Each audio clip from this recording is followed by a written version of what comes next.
It's almost ready. It's almost ready. It's on there. Ding, ding, ding, ding, ding, ding, ding, ding, ding. All right, ladies and gentlemen, we're going into the second half. We have the cursive writer here kicking us off. He'll open the second half and close the second show and so forth like that, David. You're not even screen. I'm not on the screen. That's about as high as I can get. I'm not on the screen at all? You were just your right shoulder. Oh, wait a minute. Yeah. Well, actually, I don't have to be there because he's here now. Yeah, but I'm playing. You have to Well, be no, there. I was just doing that till people... Ron Doss, be here now. Until they shut the heck up. And Brady, maybe tomorrow. Well, you got to lower that for him. Damn Brady. Damn Brady. D-A-M-B. Damn, Brady. Damn Brady. Damn, Brady. Damn, Brady. Damn. See, now it's supposed to be starting. All right. Two things. Two things. Friday night, Cafe International. Greer Rockette. Louis Romero, I hope, if he's not ill, and I will be performing for a half hour at 9 o'clock. Please come. And just because you steal something doesn't mean you own it. This is still Indian country, and you live on Ohlone land. Yes! Yes! Breathe. Breathe. All right. It's not a message. It's not a message in a bottle. A message in a bottle. It's a message on the back in cursive writing. Message on the back. On back. Message in small cursive writing. Yes. Hated this cursive writing. Too small to read. No binoculars. Magnifying glass. Must see. Read this woman with cursive writings. Fail to catch up. Read those cursive words. Her back. When she walked by again, covered from cold. May never catch up with this woman. May never know those cursive words. But my eyes go one way, the other goes the other, like frogs looking. If you ever see this woman with characters joining, please, if covered, ask what cursive words she possesses as those cursive words, possess her.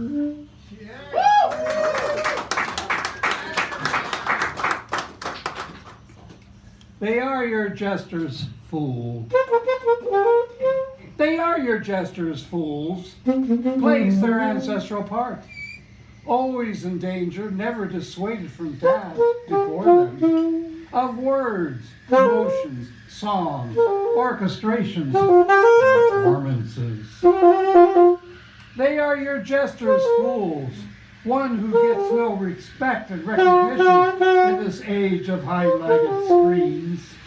They speak of truths, observances, conclusions, offering possible solutions that can be debated. They have the power of facing unpleasant facts, like George Orwell. Call them dandy, but never call them Yankee Doodle Dandy.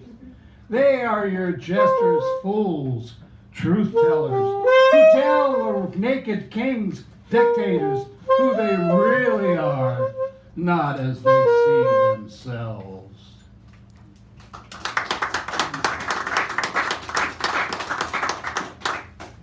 This is for Art Neville.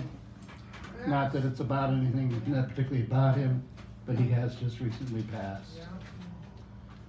There was a time when there were solidarity groups. Gays in solidarity with Black Panthers. Groups calling themselves Native American Solidarity Committee, supporting Native struggles. Solidarity begins to work as solidarity is wont to do. As things go, solidarity divided, murdered by power Homo sapiens. When the war we thought ended, most went home, forgot about other human struggles except their own. Some were leaders, others, time will tell. Some needed pushing, prodding to do the right thing. Back then we had leaders who were more than just one struggle. They joined human beings struggling from civil workers, housing, elders, native nations, to women, children, gay, sexual veterans, pacifist rights. Everything splintered. Solidarity lay mortally wounded, writhing from pain inflicted on body, unable to hold on. Even stars cry, while Homo sapiens never noticed. Solidarity died. Reborn, time to leave the village that protected, raised, saved. Protectors needed. There's Homo sapiens who want solidarity dead. Odds are Homo sapiens say they want solidarity, but will break and kill it if gaining something. Back then, when young, life felt apocalyptic on personal scales. Now the apocalypse feels closer. Mothers ill caused by Homo sapiens unlimited. Overpopulated, some overfed while others starve. Making babies for sky gods or egos. You had children because you could, not because you should. Never learn from the ancestors, elders who have no value. There's a pox upon the house divided. Things will be darker than dark when the last solidarity is murdered, never coming back again. Solidarity looks to other cosmoses for any intelligent beings who believe in being human. Will be a tough search. No human life here. Last fish will soon be pulled from the dead, dying waters. Birdman, the perfect writer.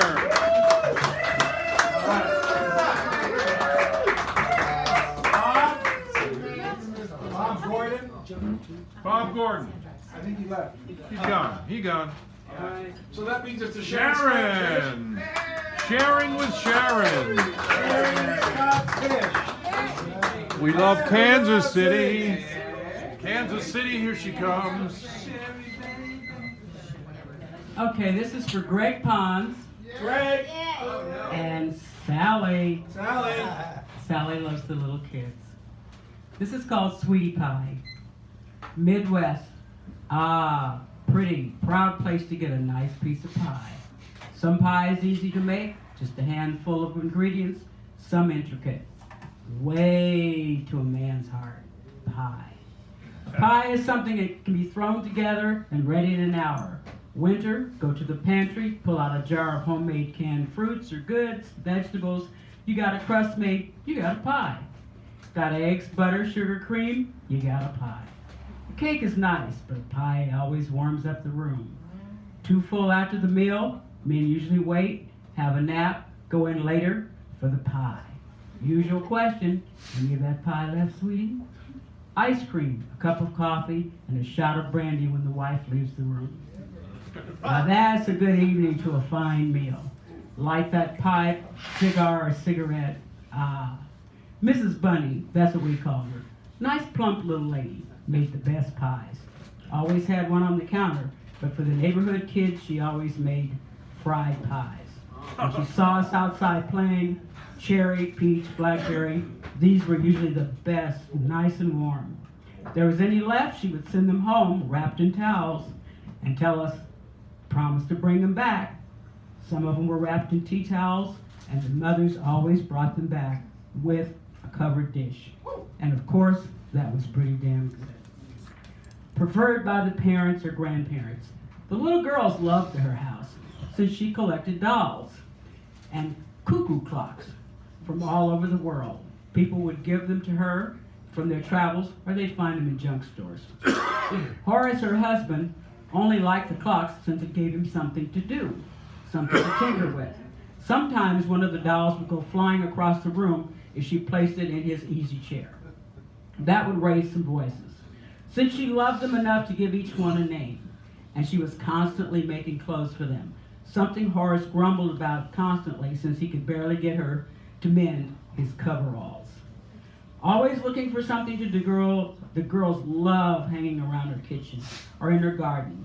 Loving the company, she would put them to work, weeding, picking ripe berries, fruits or vegetables. Some of the fruits would get a little mashed, but these would just be made into jam. Some mothers would send extra fruits over to her because they knew that she would send them back in a really nice, pretty jar. She always sent things to the church, but she never wanted to go. She didn't like those old biddies. When someone passed away, some of her dishes were always there. Some of the first to go, good bereavement food. But she really stayed away from those old biddies. Her sister Earlene lived in Akron with her husband Lewis, who worked at a tire factory. Once a year they would visit, usually in the summer. Well, that was always a big to-do.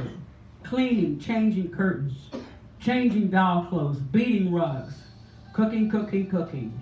Down to the basement to bring up preserves, hams that were hanging up aging further. Buying more food than any 4 people could possibly eat.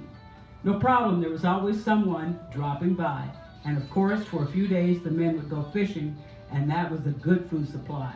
And of course, the reason for a big fish fry. Knowing her sister, Earlene, was coming, the girls wanted to help. Janice, Sharon, Rose, and Lily thought they would help with the baking. They helped her before. What is it? What if we bake? Not a bad idea. First, gotta decide. Pies, that's it. Pies, everyone loves pies. Yes. Now they know for sure it's gonna be a big meal in the backyard on Saturday. Yes, Saturday afternoon.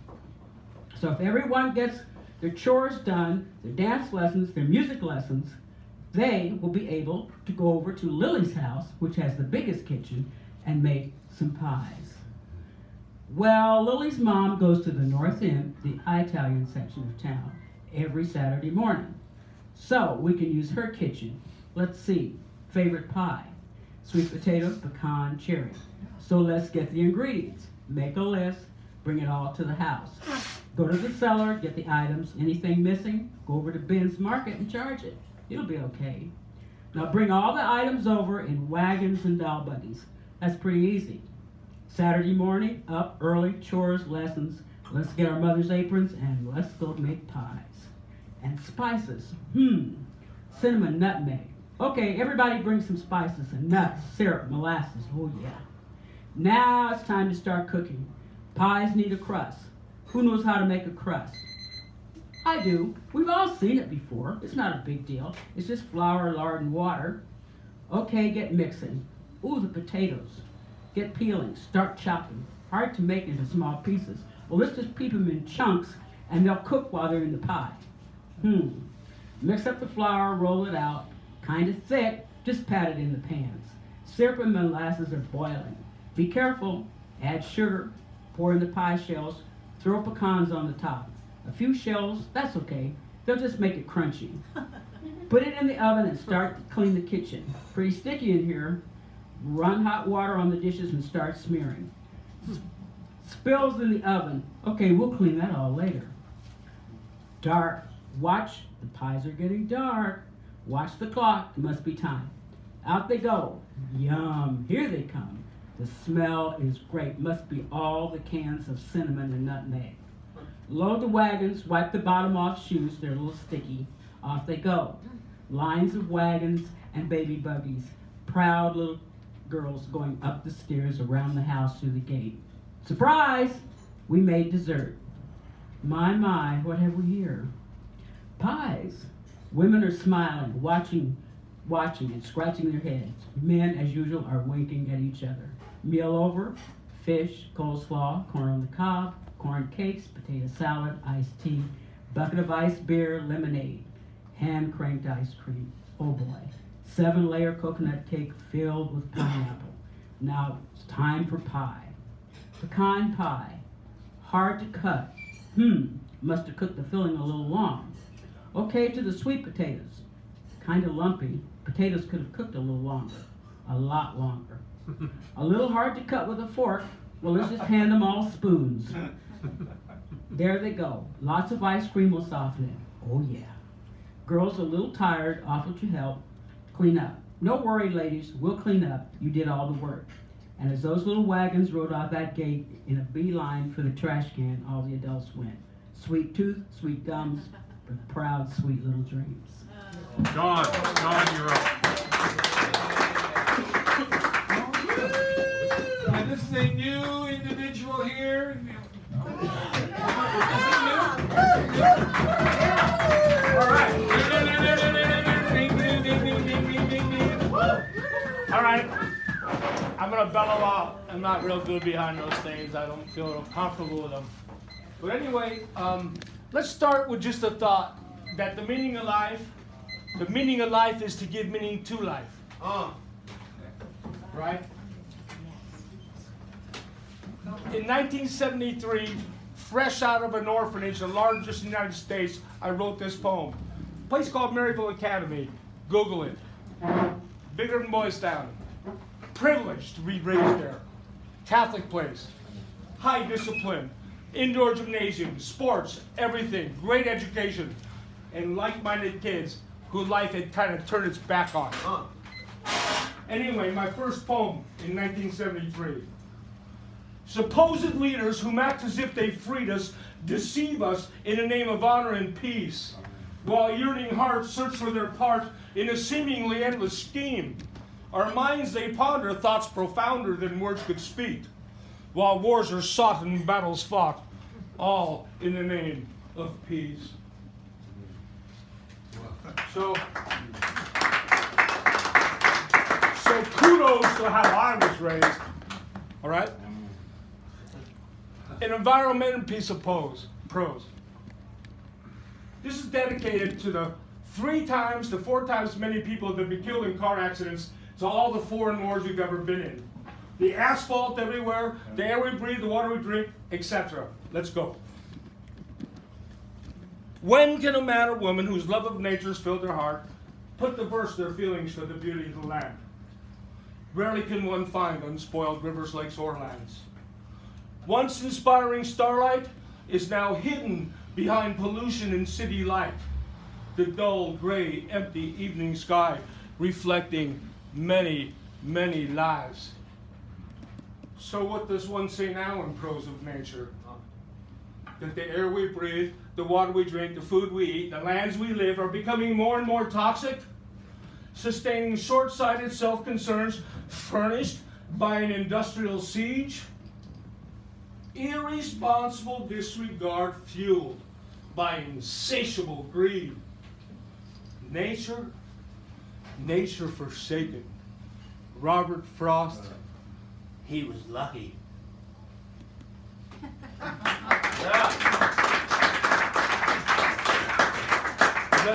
Let's go nice. Let's say something nice. I'll get this one. You'll like this.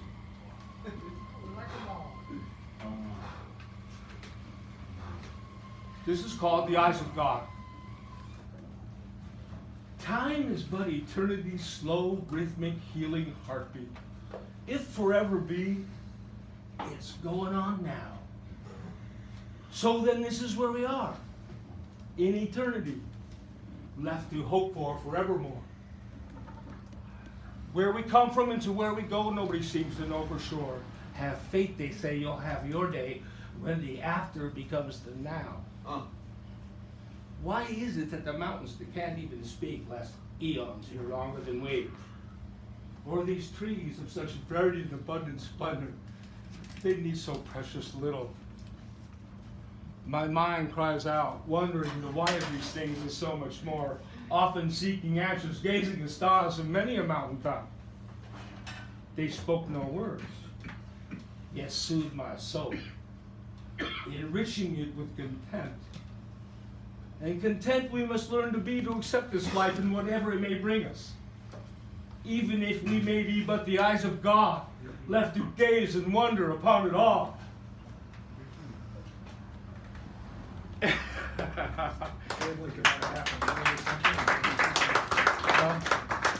have about a half minute. all right. Again, the meaning of life is to give meaning to life. Take the time to be thankful, for in your thankfulness you'll find your happiness. And if you want to be healthy, eat what nature provides in loving, varied abundance, not what man processes for profit. I love you. Good night.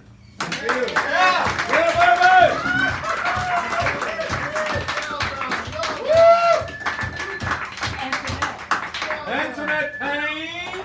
Coming to the microphone, please. The mighty Antoinette. I called her mighty yet. I wasn't here last week, so I'm going to do pond scum tonight. Bravo. Okay. Let me see how I do this. Okay. Pond scum could be tasty once the derivatives found homes in legislative departments of amalgamated processors where expired pink slime bulk packaged byproduct demands rate. Demand. Well, can I start this over, please? Yeah. I think this is better. Okay, good. So, pond scum could be tasty once the derivatives found homes in legislative departments of amalgamated processors where expired pink slime bulk packaged by popular demand, rising like cream to the top of this century over hometown family values, hate and exclusion held in every gilded cornice, stolen, coveted, lied to, brought to tears over bullied suicides, racist brutality, indigenous missing women, caged migrants, torn children from mother's side, rationed meds, save corporate greed, fatal fountain of youth overflowing. Hard to get through. Next. This is a fewer flowers know they are the soul's candy, our heart's prayer, where words twice removed create symbols of images, desired existences evoked, heard in silence. Listen, hear, speak, the way city streets always have passers, those just passing through. Our thoughts are like passers, creative presence, unaware of what we're doing or how to do it, floundering through it all. Then remember God in any holy name, leader of light, something not explained, except pure, perfect love shows up announced, reminding me it's safe.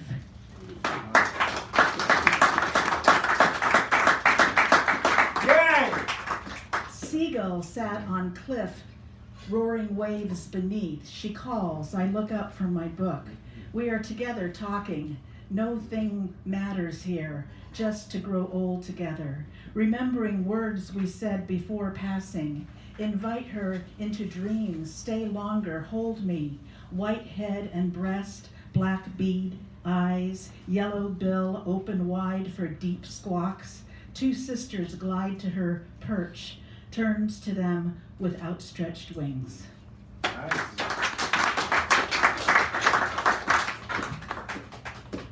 Death stalks this home as children run upstairs, beating little feet above, voices too muffled, black-cloaked visitors watch us live, dark roast where blood flows. Into his presence I enter, at home where fear is stranger. Watch my breath, listen for spirit's long, low song.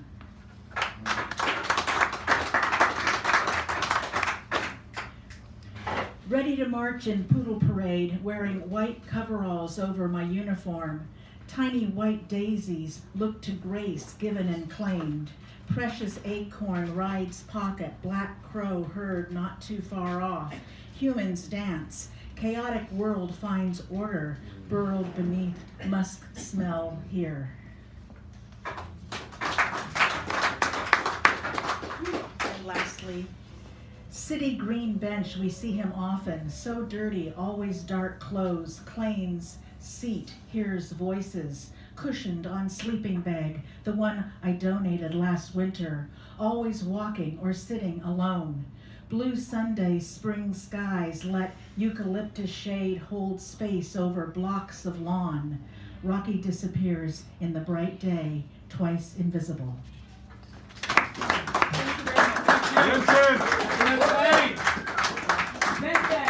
Vincent, our mini of the evening is coming fast. He's going to hold fourth or fifth or eighth fifth. So hopefully you share that with me because I'm just tired of being thirsty. Actually, I'm only kidding. I don't do that anymore. I'm going to try. Do the real thing, hard run. I gotta say, there's nothing mini about this feature. Okay, so I have to make this announcement because Mr. Abacola forgot. This Saturday at Dog-Eared Books in the Castro, Tommy Avakolameka and myself will be two of the features for Kim Shuck's Fire Thieves monthly installment, all through this year, each month, in different neighborhoods throughout. So it'll be in the Castro, Tommy, myself, Cal Calamea, Mia, an educator from the Bayview, Aaron Hurd, Richard Loranger, and poet E. Spoken. Oh, he's So- spoken in Orange, I know. Yeah. Plus They're- you and him. They'll all be there. Oh, great. Kim. Kim. When is that? That's this Saturday, 6:30 to 9. And Kim will be on, and also Paul Corman Roberts is curating. Where? Dog-eared books in the Castro. We lost an artist this past Monday. She painted the evolutionary rainbow at the corner of Cole and H, 73 years old. Wow. This is Tiana. This is called Evolutionary Rainbow. The evolutionary rainbow at the intersection of 1967 and Timothy Leary, awash in a bordered spectrum of sperm, animals, cities, and humans. A kaleidoscope of a Roy G. Biv menagerie, unbroken 50 years forward. Yana, you were a Midwest transplant of the summer of love, your admiration rooted in a wave, splashing upon all who've ambled along the corner at Cole and Haight, whether coming or going, sitting or lying, a gentle peace and an embrace of love. It tells a magical story when the breeze blows up from the panhandle in the springtime. Joan Baez's melodies mixes with yellow flowers in her hair. In autumn, Dylan's orange leaves in the wind and in the sewer grate, changing with slivers of indigo. And in February's winter, hints of Nams in its bloody red. There are always lives in death. Today, candles, bouquets, photographs, and dedications, those leaving your memories in their thoughts, so you will live on, like the hippie uprising. Your mural reminds us, an era, a microdot in our tongues and in our strides. I wrote that on the bus coming over here, so it's a beautiful mural if you get a chance. And they're going to be doing a rededication with it. This is with the, so if you ever need a good writing prompt, take a bus ride with Tommy Avakolameka. And when you're struggling with a topic you don't want to write about, he stares and looks you in your face and gives you hope. This is called Ambivalent No More. Exit polls chimed at 13. It was the lesser of two evils. His dog whistled opaque bass, said, he'll come more presidential, but still tell it like it is. But she went out of her way to appeal to minorities, immigrants, but she didn't really for everyday Americans. And that deplorable word, obviously they didn't comprehend either word, lesser nor evil. Ambivalent no more. Truth is, they love him because he hates who they hate, with the evil Stevens stoking the scourge against a squadron of strong, outspoken women of color, and having to endure 8 years of a non-white, non-scandal, zero-investigated, American-born effectual leader and his sleeveless-wearing wife, who planted a vegetable garden on the south end of the house that slaves built. Ambivalent no more.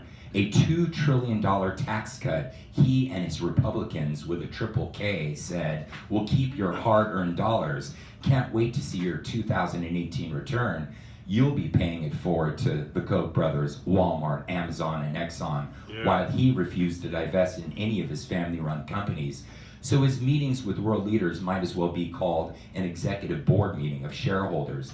The fleecing of America with every hotel stay or 18 holes of golf. My fellow Americans, don't look at what I say, look at what I do. Ambivalent no more. Appointing only the best to a cabinet of wolves in sheep's clothing. Oil interests to the interior, chemical puppets to the EPA, and now his own personal attorney as Attorney General. Systematically dismantling our ability to protect and serve the citizens of our 50 state interests, both domestically and internationally.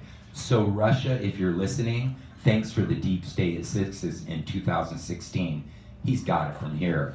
Ambivalent no more. He now has demanded all 50-year scientific research detailing weather, climate, and honeybee population forecasts be cut in half. And all scientists at the Department of the Interior and Agriculture are being transferred to Kansas and Colorado. purposely reducing the government science pool by 90%. Refusal brings instant termination and the continued choking off of our planet. Ambivalent no more. He said he would be a friend to the lesbian, gay, bisexual, transgender communities. So to make nice since taking office, his Twitter tweets, flapping loudly, he would bar transgender Americans from serving in the U.S. Armed Forces, nominated anti-LGBT judicial nominees, including 2 to the highest court, rolled back protections for transgender employees under current civil rights law, and he wants to define gender on the basis of immutable biological features that could legally categorize trans Americans out of existence. And if we weren't convinced of his devotion, he ordered U.S. embassies not to fly the rainbow flag during Pride Month. Friend is defined as a person who is actively opposed or hostile to someone or something. No, wait, that's an enemy. Ambivalent no more. He boasted, vote for me, he said to farmers, the heartland of our nation, and they would beg him to stop winning. His tariffs alone are taxing our farms, decimating 30-year international trade relations, with him smirking, trade wars are easy to win. To the Pacific Rim, we look like a lone gazelle on the Serengeti separating itself from the herd. But regardless of how many multi-million-dollar taxpayer bailouts are raided from the Treasury, just hear an Ohioan farmer plead recently, I'm begging you to quit losing. Ambivalent no more. From our southern borders and beyond, forged and strengthened by the leather-brown hands of dreamers, the cages began to multiply, the grim faces of asylum freedom seekers and their children being separated without a trace. They fled gang violence and eventual death created by our war on drugs, yet are met with a turn back of Uncle Sam and treated less than a stray animal.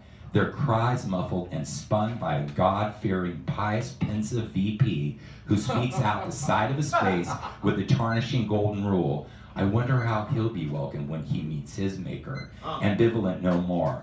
On Charlottesville, where presidentially enabled unhooded white supremacists carried 19th century torches chanting, Jews will not replace us, and one of them careened his muscle car into a group of the home of the brave, killing a peaceful, loving soul, he stated unapologetically and quadrupling down, there were fine people on both sides.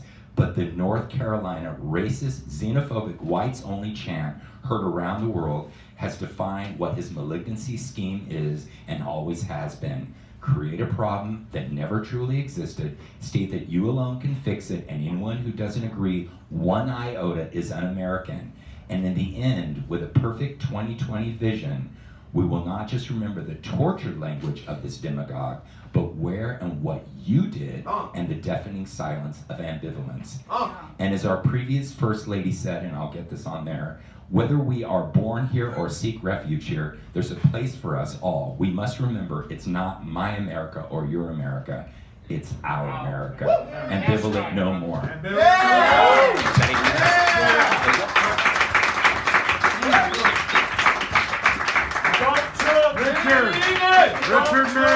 Richard May. Followed by Buford.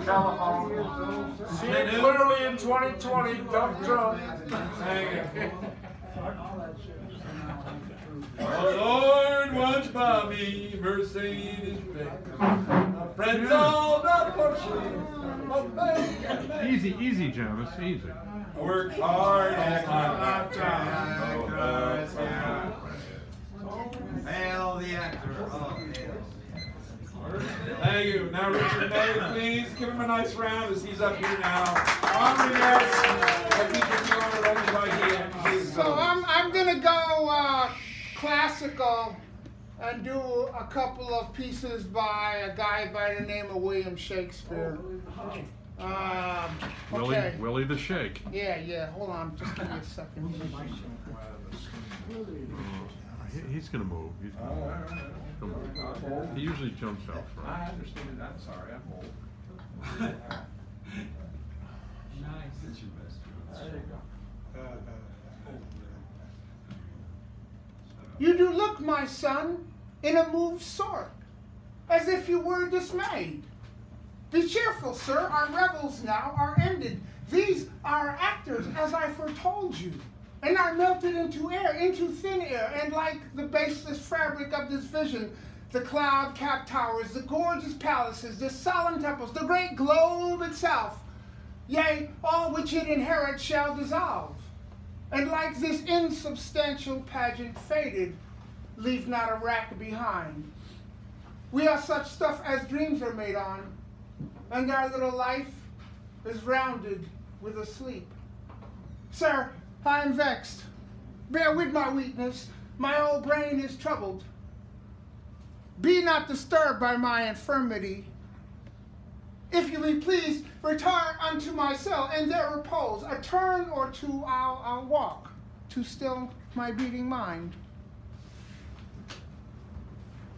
Woo. Yeah.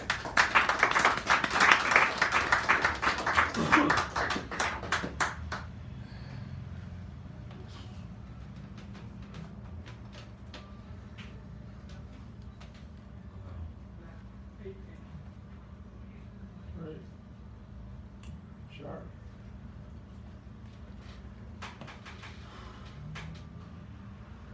What?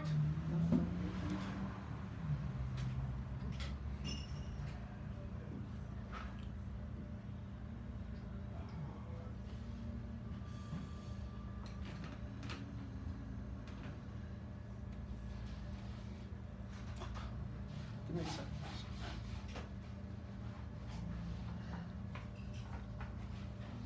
To bait fish withal. If it will feed nothing else, it will feed my revenge. He hath disgraced me and hindered me 500,000. Laughed at my losses, mocked my gains, scorned my nation, thwarted my bargains, cooled my friends, heated my enemies. And what's his reason? I am a Jew. Hath not a Jew eyes? Hath not a Jew hands, organs, dimensions, senses, affections, passions, fed with the same food, hurt with the same weapons, subject to the same diseases, healed by the same means, warmed and cooled by the same winter and summer as a Christian is?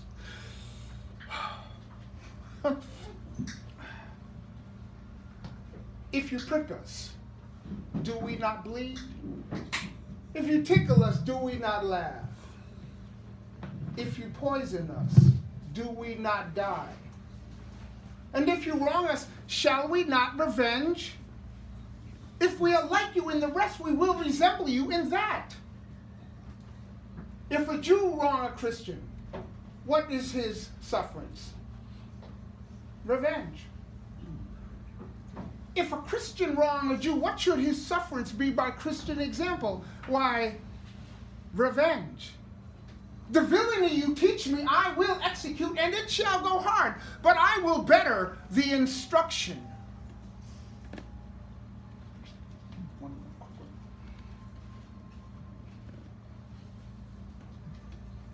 What judgment shall I dread, doing no wrong? You have among you many a purchased slave. You use in abject and in slavish parts because you bought them. Shall I say to you, let them be free? Why sweat they under burdens? Marry them to your heirs, and have their victuals seasoned with such viands. You will say, the slaves are ours. So do I answer you. The pound of flesh which I demand of him is dearly bought. 'Tis mine, and I shall have it. I stand for judgment. If you deny me, fie upon the laws of Venice. Answer, shall I have it? Thank you.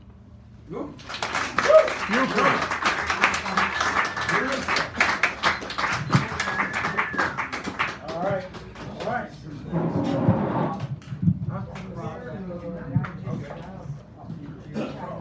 Rather 2 or 3 times in a year when I need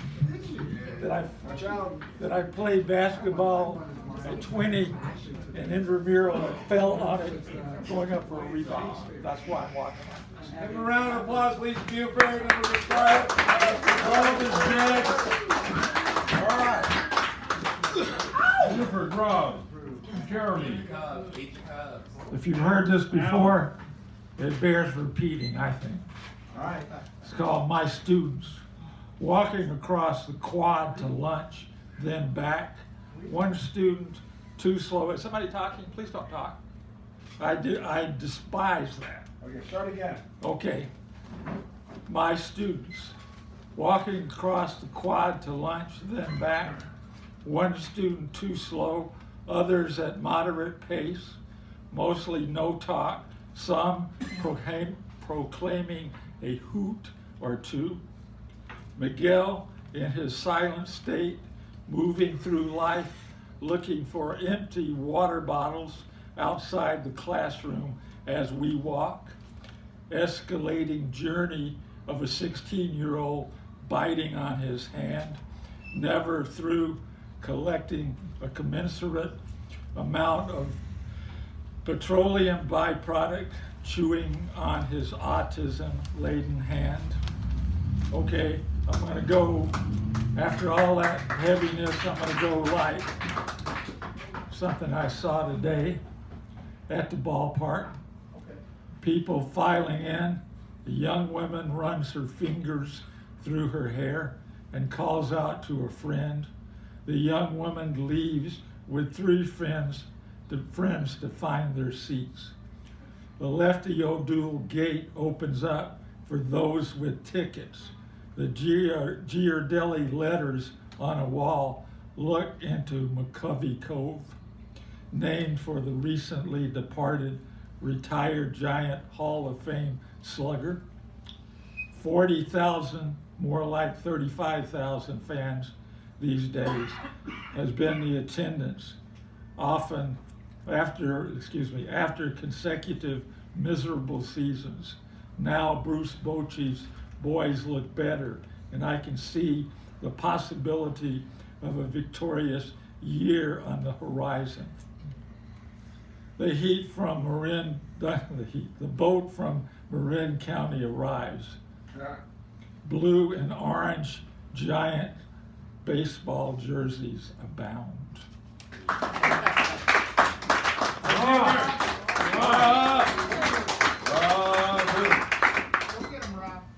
Followed by Jeremy.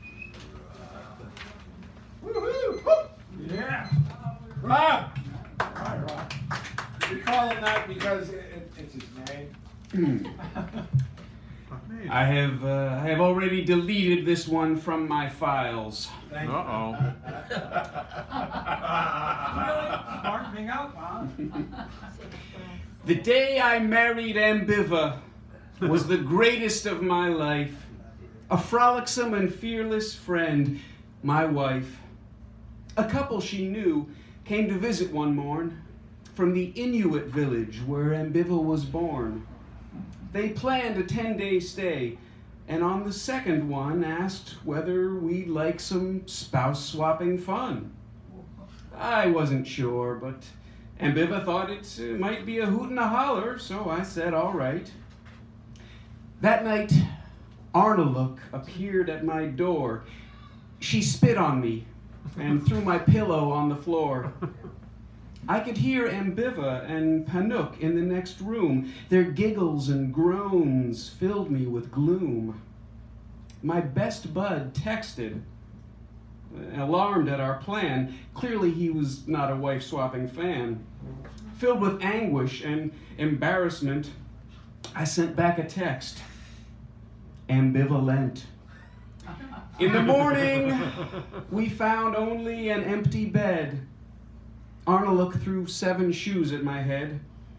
The moral of the tale is all too plain to see. In matrimonial matters, neither borrower nor ambivalender be.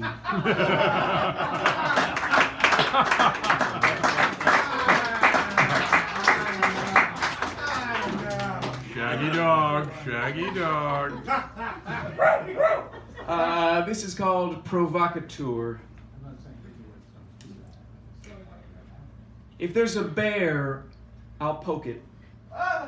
But not literally, of course. In real life, I'd nary nudge a horse. If there's a cow, I'll profane it. Offer me that scripture. I'll show you a connipture. If there's an empress, I'll unpants her. Did you ever aim for gender inclusive and come off sounding icky or abusive? If there's a cage, I'll rattle it. Particularly cages of the mind, the kind I find make us blatheringly blind. I'm not saying I'm smarter than you, though statistically it's probably true. I'm not protesting that I've been ingesting better books, though I'll not shy from comparative looks. I'm not claiming I've consumed more perspectives, though I might scald your ceaseless subjectives. I'm not bellowing I'm braver by far, though you might meet my match only at the bar. But I am a provocateur who can glue 'em to their seats, and I have no time for provincial protestations or conceits. Would you like to take me down? You're welcome to give a go. If my defenders are in town, that might be a show. I've been wrong, no denying. I'll embrace my blunders. Have you even been trying? One wonders. Maybe you're completely free of bullshit or hypocrisy. If so, you're a better fool than me. And this last one is dedicated to Greg, who curiously did not show up on the night Pond Scum was the theme. Curiously. That's a hell of a thing to say when he's not here, brother. Oh, he's here. He's here now. He's here now. I'm swimming in pond scum. I love it. All your haute cuisine, just take it and shove it. I'm nibbling pond scum. I adore it. All your gourmet fare, I deplore it. I'm gulping pond scum. I revere it.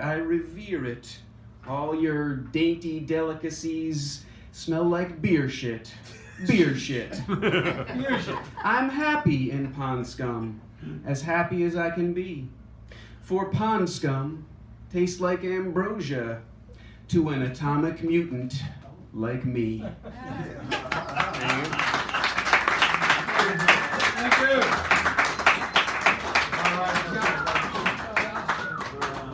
Jeremy. Jeremy!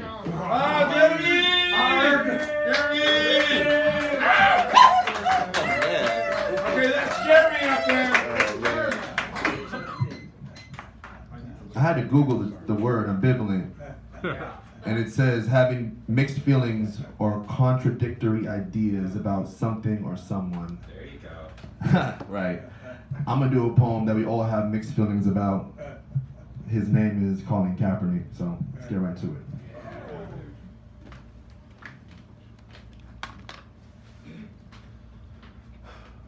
You may never be inducted into the Hall of Canton, but you have ushered us into a new era of the civil rights movement. Moving the chains, leaving owners cotton-mouthed as you conjure up one last victory lap. Overlapping time in GQ, the peerless fight of the citizen of the year. There was no deflated footballs, Tom Brady. But you pierced the nation's historical amnesia. There was no rape case, but you forced America to question her patriotism. TV ratings and game attendance have taken a nosedive. But even if you never take another snap under center, your legend has become immortalized. You are on a Mount Rushmore of athletic icons, joining Jackie Robinson and Hank Aaron. You are an elite company, joining Olympians John Carlos and Tommy Smith for meddling in affairs much larger than max contracts.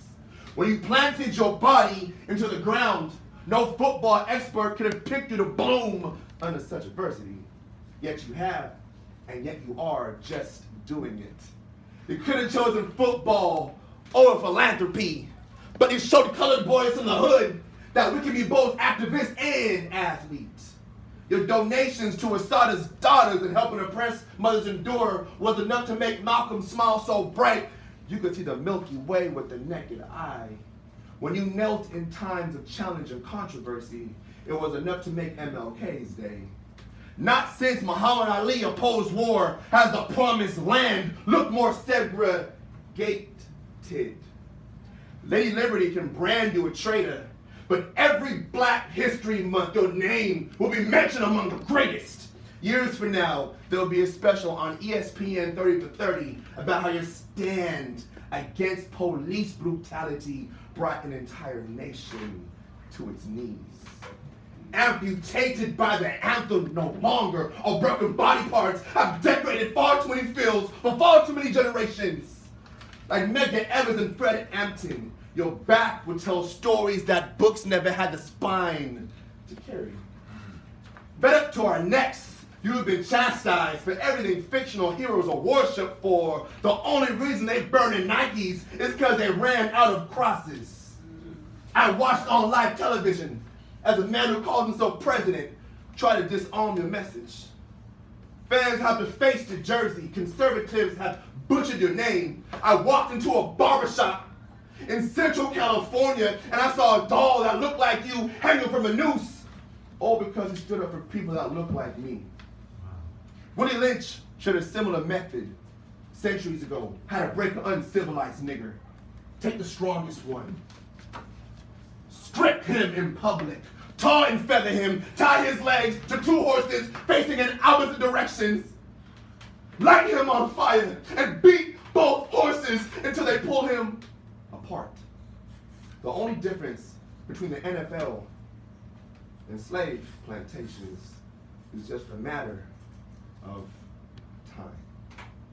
Thank you. Woo!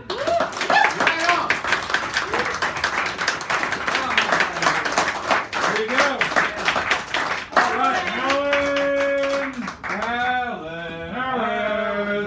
Alan. Yes. So now we have Bob Newhart. Alan Harris. Sorry. I love Alan Harris. I love Alan Harris. Oh, yes. Test. I think it's on. Wait a minute. It's on. Oh my goodness, Alan Harris. I know. Jesus. Weird. Boom. Boom, boom, shaboom, boom. Testify.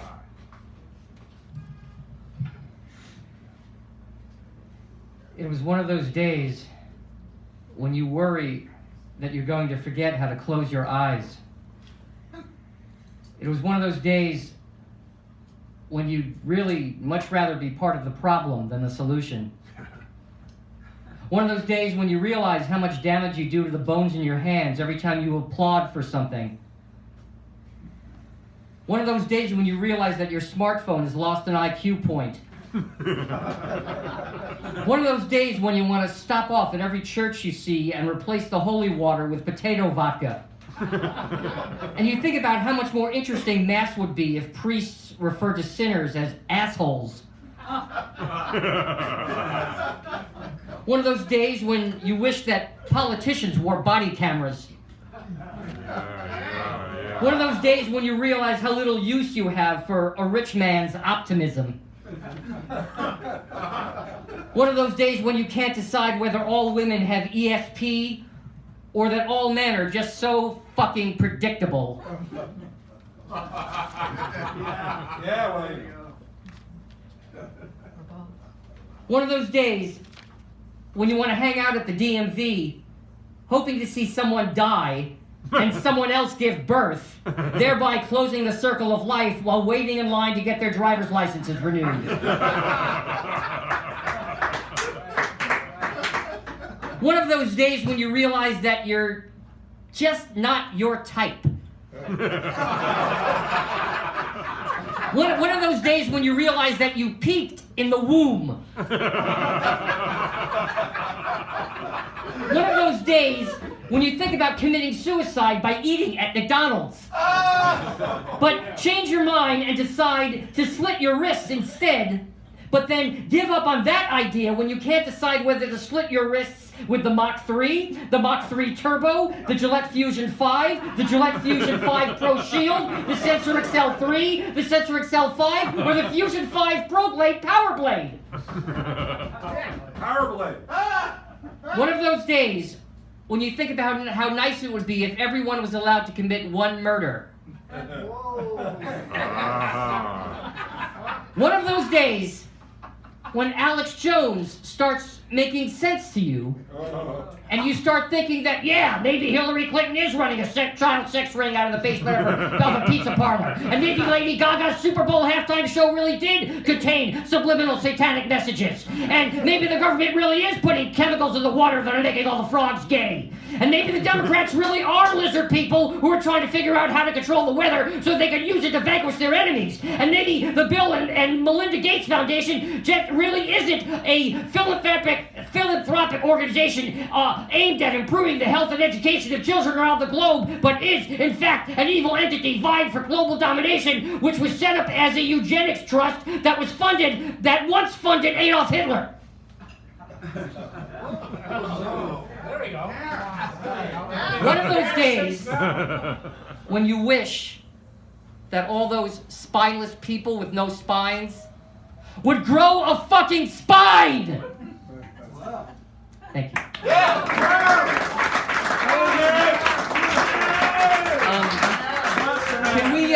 Can we talk about me for a moment? I'm going to be what?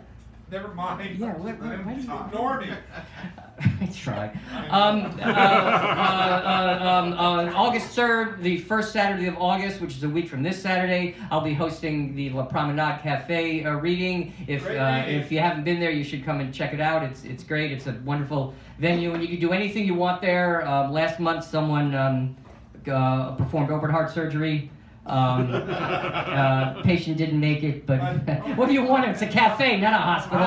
Anyway, I performed with Antoinette last. and that's right. Last month, Buford and Antoinette did a fantastic feature. Yeah. And I'm afraid I don't know who it is, who the feature is this month. Stephanie Manning actually arranged that stuff. But absolutely come check it out. It's a great energy and a great space, and he shows up sometimes. I come there often. I'm not as noisy. Anyway, thanks very much. Greg Pond. Mighty Greg Pond. I do have to make a minor announcement. Next week, Pablo Rosales is the feature. Yeah. I found the notes that I couldn't find before. If you haven't seen him, you should come, as they say. Next week. 7 days for Pop. Yeah. Jasmine, you're next if you're still here. There you are. Hello. All right. Elijah Willie. Oh, I may as well do something political, right? Why not? Why not? To members in Washington. Oh my God. Some members of Congress and Senate say they want to make things better for the working and middle class and do more. But there are some segments of Americans they often forget and usually ignore. The mentally ill, seniors, the homeless, and the poor. Politicians talk a good talk about tariffs and trade, building or not building a wall, the Mueller report, or what to do about climate change. But that won't provide anyone a door, keep them safe from danger, or get them through the day. No one ever asks our fearless leader, why in this land of the free are there so many black men living in the nation's penitentiaries? Or why there are disabled people who have to sleep on the street with nowhere to stay, raiding trash cans every day in search of something to eat? Or why a homeless camp exists under every major and minor city's freeway on-ramp, overpass, or bridge. This administration highlights a booming economy with unemployment at record lows, but maybe that's because just to make it these days, so many are working 2 jobs or more. It seems Washington and the ruling class only care about those who attend rallies, send money, or support their brand, while dissing and dismissing those so in need they can barely hold a sign by the road and extend an empty hand. But why should we expect any more from a bunch of greedy elitists so deep in greed they simply don't give a damn? Yeah.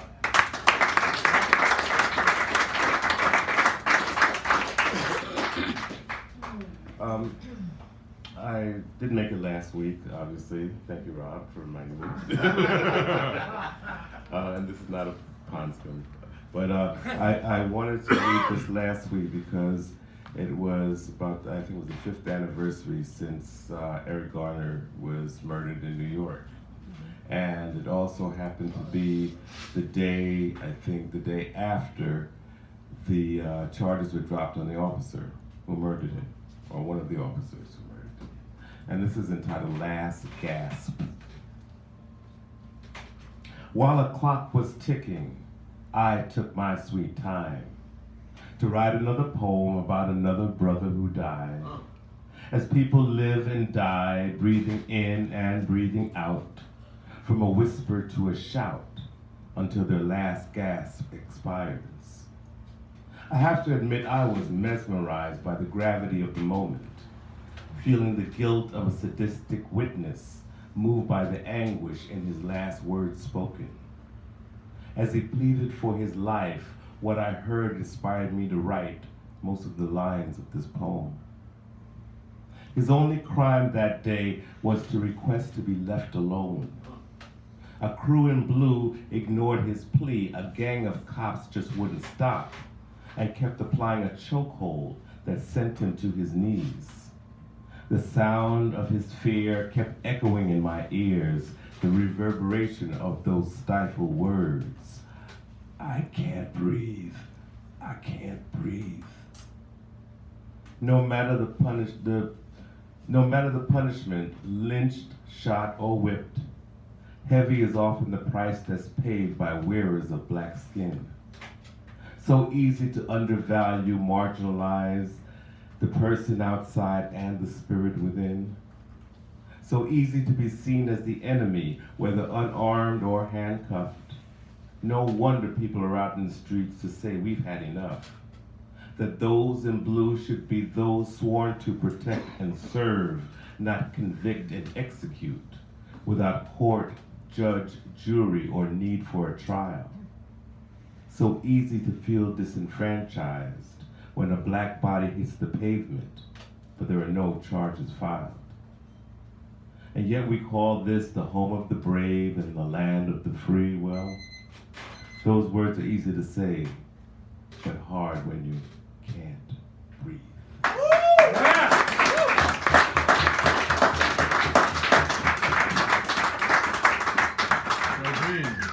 Yasmin. And who's next after that? Gustavo, and then Garrett, and then JJ, and then Person. All right. This is for USA. I just came back from Vancouver and I was a little surprised because when they have their formal meetings, they start off the meetings, they actually do this. They say very clearly that, remember, we are on borrowed land. Most of the indigenous people live there in Canada. Okay, so I just want to read you a couple of very short little extracts, and this is from a book called The Wisdom of Native Americans. It's okay, it's fine, thank you. Suppose a white man should come to me and say, Joseph, I'd like your horses. I want to buy them. I say to him, no, my horses, and they are not for sale. I will not sell them. Then he goes to the neighbor and says to him, Joseph has some good horses. I want to buy them, but he refuses to sell them. My neighbor answers, pay me the money and I will sell you Joseph's horses. The white man returns to me and says, Joseph, I bought your horses and you must let me have them. If we sold our lands to the government, this is the way they bought them. That's by Chief Joseph. We know our lands have now become more valuable. The white people think we do not know their value, but we know that the land is everlasting, and the few goods we receive for it are soon worn out and gone.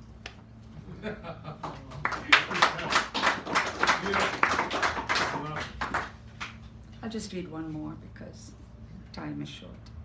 I love the land of winding waters more than all the rest of the world. A man who would not love his father's grave is worse than a wild animal. Thank you. Gustavo.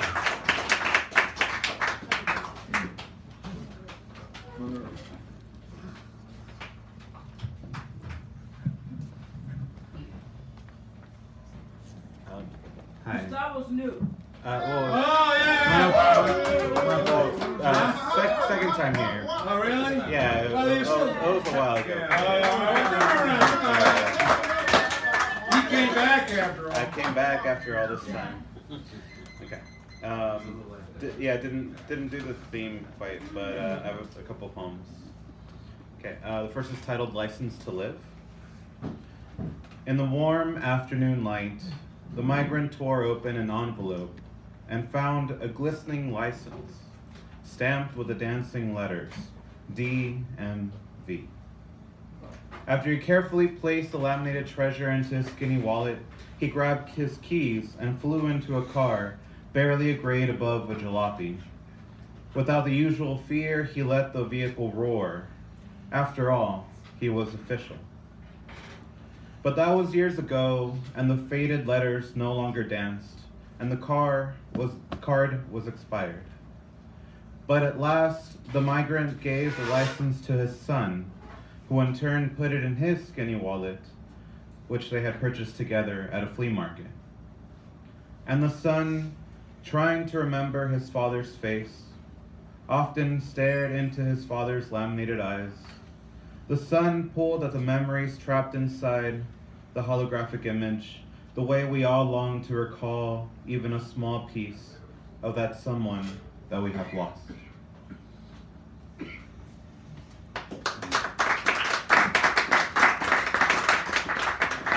So this is called "To Those That Came." So, to those that came before me, I see dandelions displayed like jewelry, each atop a hand-carved wooden stand. I blow into each in turn. Some make declarations, some scream or roar, some converse, and others lecture. Others say nothings in the ear. Upstairs, I examine the stems. I run my thumb, making out letters by touch. Gasps escape me as I recognize the names. I gust through the room, heave oxygen like discordant chatter. Seeds float and linger like a San Francisco fog. I collapse on hardwood floors, starfish looking up at a roof that is older than my particular constellation of atoms. I try to imagine my whispers floating nimbus across countries and worlds. The impossibility closes my eyes. In the darkness behind my eyelids, the dandelions light up, like city lights welcoming life into the night.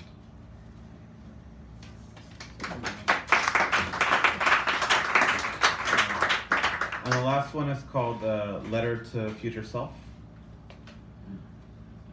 Dearest to me, do you still live? Is sunlight still a thing?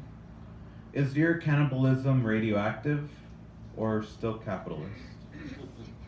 Are your body and your city submerged underwater? Crabs eat gourmet epidermis. Is your society post-racial? Just kidding. I know it's not post-racial. Have you learned to sit your mind still? Do you still forget dreams like dimes into a wishing well? Does your body let you self-care? How broken is too broken? Is too broken? Is to break? I have no advice to give you. I offer you my mistakes like handcuffs. Best forget yours, truly. Thank you. Aaron Murphy. Aaron Murphy. And then who's after that? JJ and then Cursive Writing. All right, we're there. I saw Garrett Lee. No, he's still here.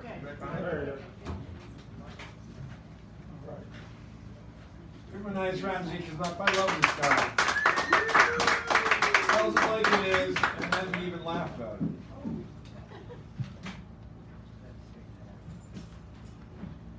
choice. Punish a person before you prevent. Accept without question and don't analyze. A hound is more admirable by far than a hug. Rock pile misdemeanors instead of rehab. A choice is a choice, no choice is good choice. Romance perpetrators and rape their victims. Charm corporations and condemn the children. Authoritarians are lovable and artists are lepers. Define the powerful, demonize the poor. A choice is a choice, no choice is good choice.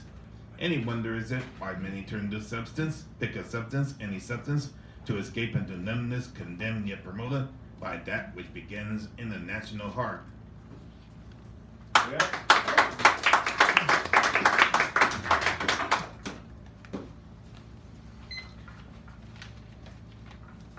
Not wanted, the Congressional 4. Not wanted, Alexandria Ocasio-Cortez, Ilhan Omar, Ayanna Pressley, Rashida Tlaib. Not wanted for the following offenses: progressive viewpoints, socialist tendencies, believing in equal opportunity, believing in speaking one's mind, refusing to stare in the place, refusing to get with the program, refusing to be happy doormats, being willing to upset the carts, to make waves, being women of color, being proud of being women, being proud of being a color, being anti-fascist, being proud of their identity, calling a spade and a chump, being, well, just not being white males in MAGA hats. If you see any of the above insurgents, immediately join them, for indeed all decent folks should want such as them on your side.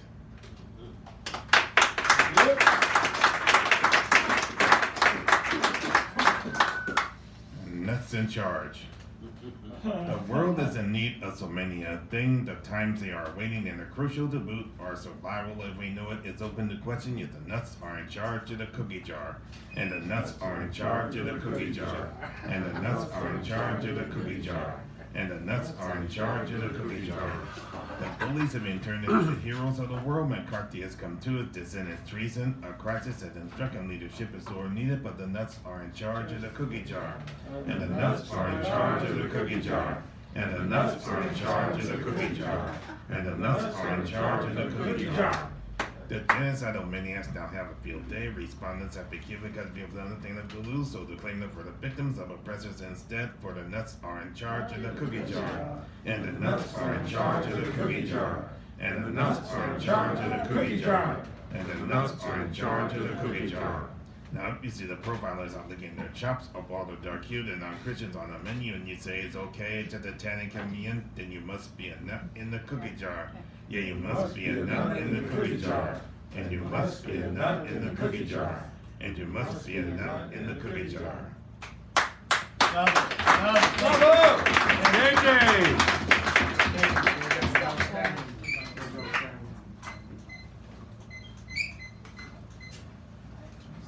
And then we have the cursive writer. Then we take care of these prizes designed, like I like to say, with your minds in mind.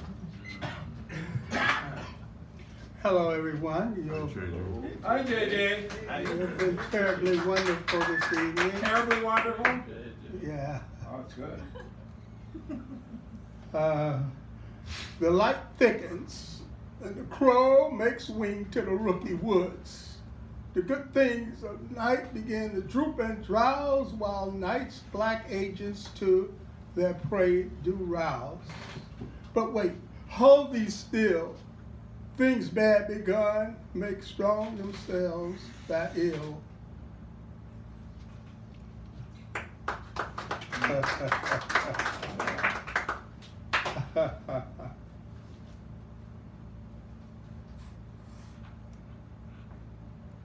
We all have a song. This is my own. Keep me back from the scarlet hour. Save my face from ice-bladed wind. At Ocean Beach, they're rocking and rolling. It's sweet 16 and I'm back again. Keep me back from the edge of darkness. Orange juice spiked with grins and songs. Feeling the hump on my woman's belly.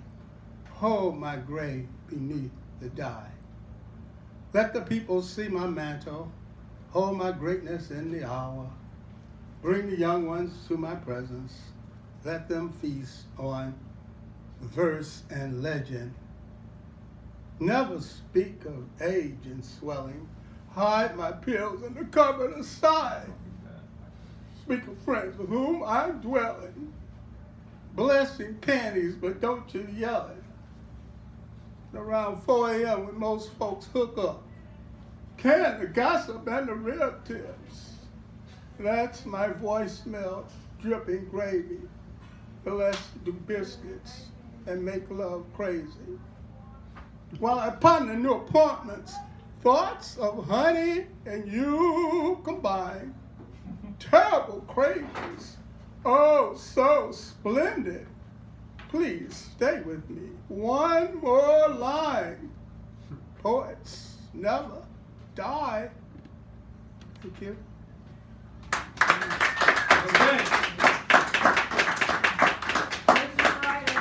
Cursive writer.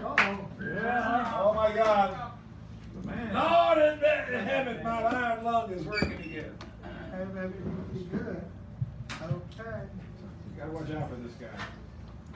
There. Nice hat. Let's see, we'll do that one first.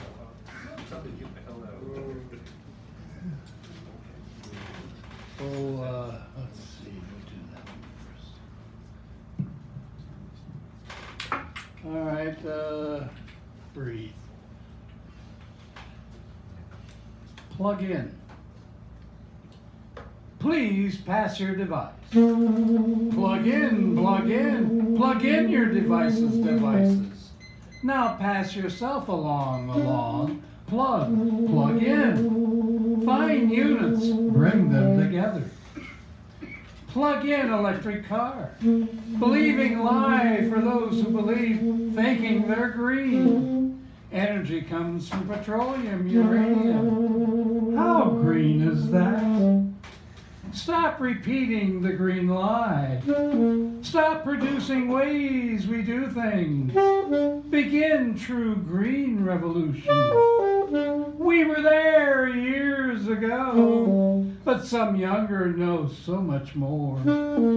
Don't take well to anything that comes from elders. After all, it's our fault, youngers claim, to have no hand in it.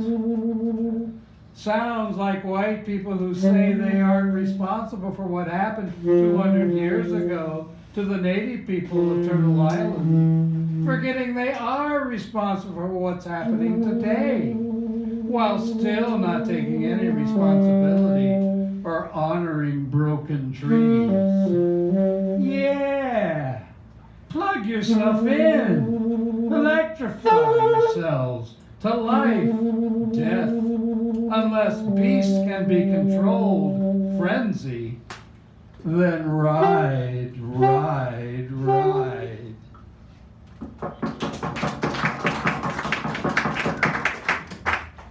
In praise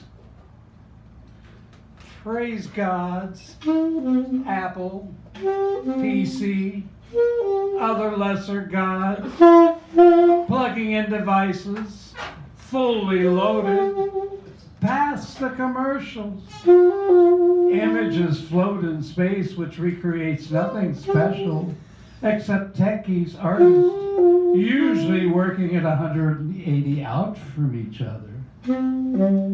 Information, so much information from civilizations where there's so little civil. Most seem to think we have one. Explain, please, this civilization thing that seems so uncivil. Generations now born with devices at hand, from cradle to grave. Happy children, well-mannered, socially apt, great conversationalists, well-informed with all that information. Yeah, they're the new information people. Got your corporate t-shirt, pants, headband, cap, praising new gods. Give them drugs, sex, corporate jobs, lifestyle. When you die, you get more gigabytes along with 24 hours adoring God jobs. New sky god, like old shy sky gods who don't like to be seen. Praise these new gods, praise while you can. They'll be the new gods coming soon to your local theaters, internet, to whore, con yourselves after. It's the new gods signing your paycheck today. In praise to your new payday gods. Yesterday, IBM. Today, Google. God that Googles itself. Praise.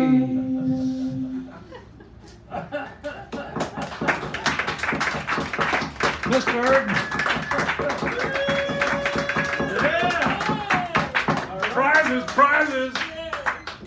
Step right up. Step right up. Step right up. Woohoo! 1/10 of a dollar. All right. Never lose sight. Prices. Where the heck did everybody go around here? Okay, so David is going to. I'll do it. He's going to cut these cards or do something with them. Because when you signed in, you signed next to a number, and now these numbers will be assigned to those individuals whose cards I draw. So when any of these fine prizes up here may be yours, you can be the mini feature next week, the keynote next week, do the last word like.